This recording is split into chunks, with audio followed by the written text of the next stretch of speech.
Okay, Scott Galloway is a guy who claims to know a lot about young men, and he claims to know all the solutions, to the problems. He knows exactly what the problems are, and he's got them. He's got the solutions for you guys. Um, and I'm wondering if you believe that, because I don't believe that. These two reporters look like they are somewhat comforted by this guy, but I'm not. I'm not, because soft language, like the kind he uses, is not going to fix anything. Okay. And ultimately, these issues will not be addressed until it's a full blown crisis. And ultimately, it's going to take voting with your feet, and it's going to take actions that actually tangibly make a difference. Okay. You're not going to get anywhere by just talking like Scott Galloway does. And you know what? Bro is just here to promote his book, okay? So he's a grifter, in my opinion, okay? He's a grifter who's taking advantage of a situation which, you know what? It affects me. He's talking about me. And he's using this as a grift to sell his books, okay? But we're going to listen, we're going to hear him out, because I'm sure he has some correct things to say, hopefully. So let's check it out. All right, turning now to an issue our next guest has been sounding the alarm on for years: the current crisis facing boys and men.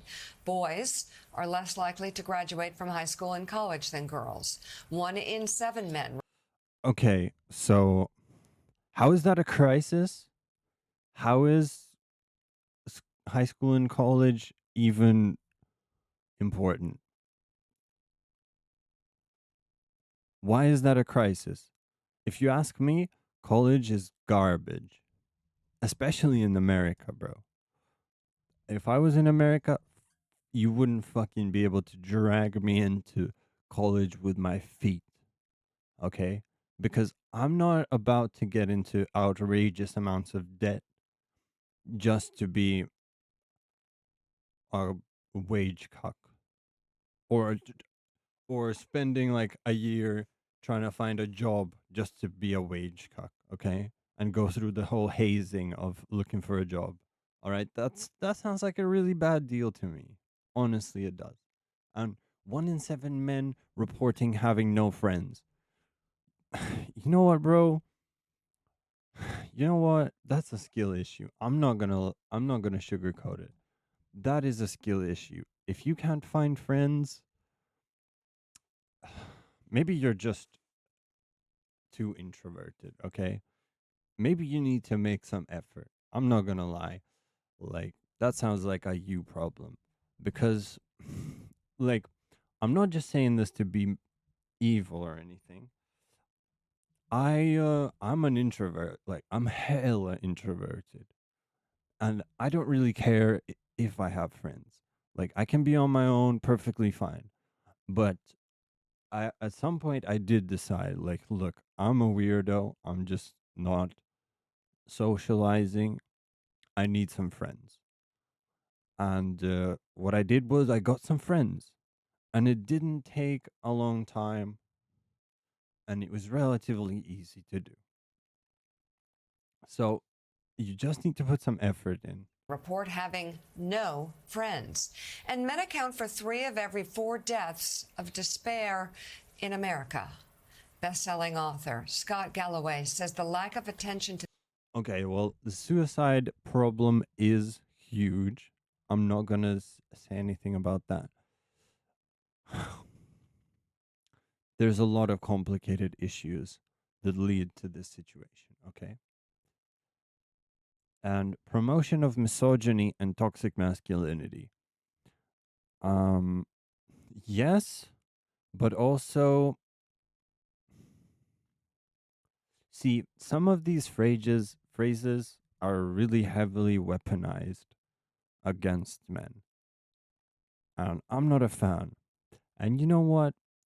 There's a lot of toxic ideology out there, and and only a fraction of it is misogyny, and even a smaller fraction is toxic masculinity, what they call toxic masculinity. What it really means is somebody that's you can't control and somebody who has their own autonomy. And in some cases, yes, it means somebody who is violent, testosterone filled, violent boneheads. That is a thing as well. These serious problems has created a vacuum filled by voices promoting misogyny and a toxic vision of masculinity. But Galloway insists there is hope, and There we his go. new book, His new book, guys. Go buy his new book. No, I'm just kidding. Don't buy his book. It's not going to help. entitled Notes on Being a Man, he offers practical and timely solutions on Bro, you know what kind of grinds my gears is that everybody who made it, like Scott Galloway, he's got money. Okay? He's got time to write his stupid books and promote it. He's not working at Lowe's, okay? So, when you've made it, you've got all the solutions for everybody else, okay? Everybody who's still struggling, right? And it's isn't it hypocritical? Hmm? Isn't it so slimy to suggest that you've got the solutions even though you didn't live it? how to turn this crisis around. And Scott joins us now. He is a professor of marketing at the NYU Stern School of Well, he's marketing himself very well. MSNBC's got him on. Good for you, Scott. Business and co-host of the Raging Moderates podcast. Just to be clear, I don't have any beef with Scott Galloway, okay? I just say things how I see it, honestly. And I'm happy for him. Look at his charming smile. I want everybody to have a nice life, okay? But you got to say things for what they are. And this guy is grifting and getting his book sold right now, okay? This is not going to tangibly make a difference to the overall situation. It's just some feel good stuff for the older people. And it's great to have you back on the show. So you have been talking about this for a year. What state are we in now in terms of where men and boys are at compared to women? Well, thanks for having me, and it's nice to meet you all.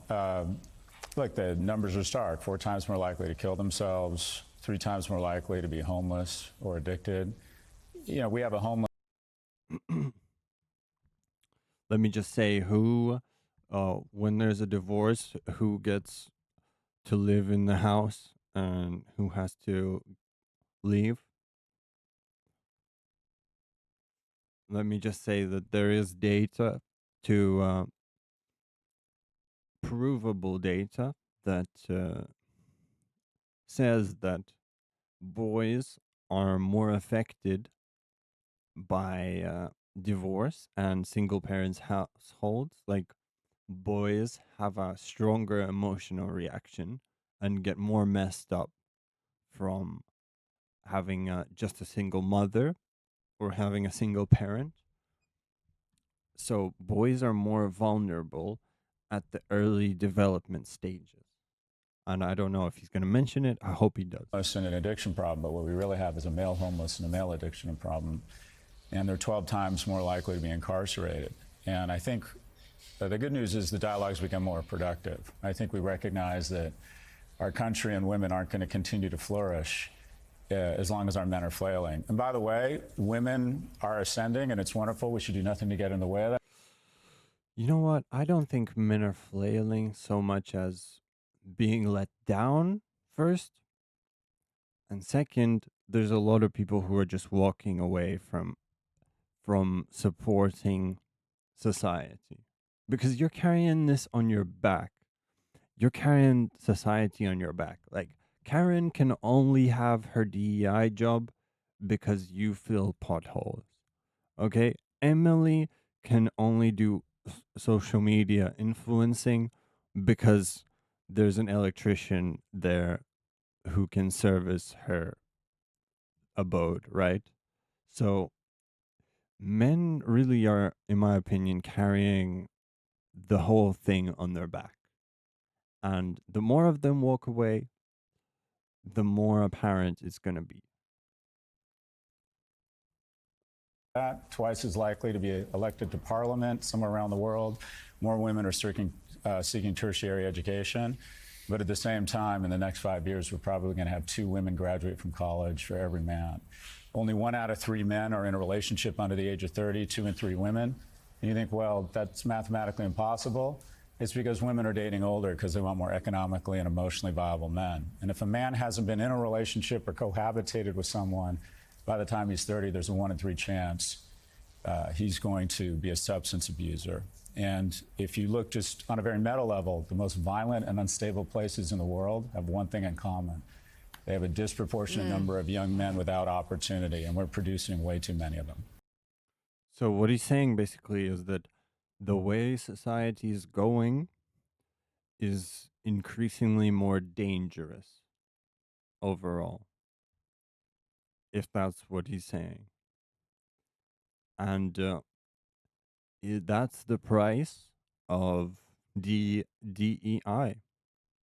That's the price of equality, I guess.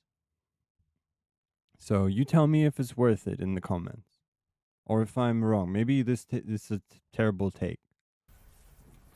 Well, and Scott, we've been talking about political violence here an awful lot.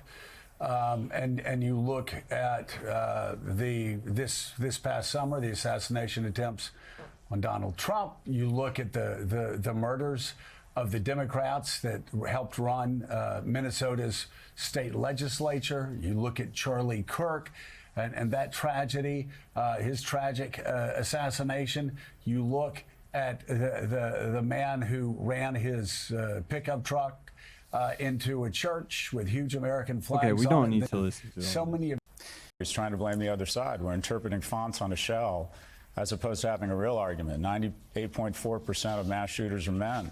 And what do all these men have in common that we were talking about? They're actually less politically engaged than the people. In my opinion, that's false. All the all the terror incidents have been from people who are politically engaged. What are you talking about? Okay, Luigi Mangione, politically engaged against corporations, right?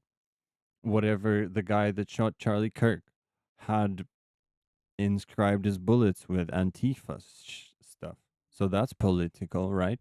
I'm going to say Islamist ideological terror is political as well. And that's something that's been happening in the United Kingdom a lot. So this is straight up BS. Okay. Sitting around this table. They're men who aren't connecting to church. They're not connecting to their parents. They're not connecting to school. They're not connecting to work. They go online where they're facing a godlike Seems a little sketchy to me to say all this stuff. Seems a little sketchy. indomitable enemy, and that is 40% of the S&P by market cap now is connected to 2 things: trying to enrage us or sequester us from the rest of our family. Stay on your. That's correct. Social media. Social media, guys. That stuff is literally designed to get you to spend as much time as you can on social media. And outrage is the most monetizable feeling because you come back for more again and again. He's correct about this. But I will say, as I've said before, this is not how you address the problem. These people are clueless and they're not going to help. And yeah, Gen Z, if you're Gen Z right now, you're the one who's going to have to make the difference here. The older people, look at them. They're looking at Scott Galloway like he's a some kind of prophet. They're looking at him like he's got all the answers, bro. And look at how he's looking back at them. He's looking back at them like, oh, they're buying it, right? They're buying it. Sweet. They think that I'm the I'm the authority on this. Look at his. Just look.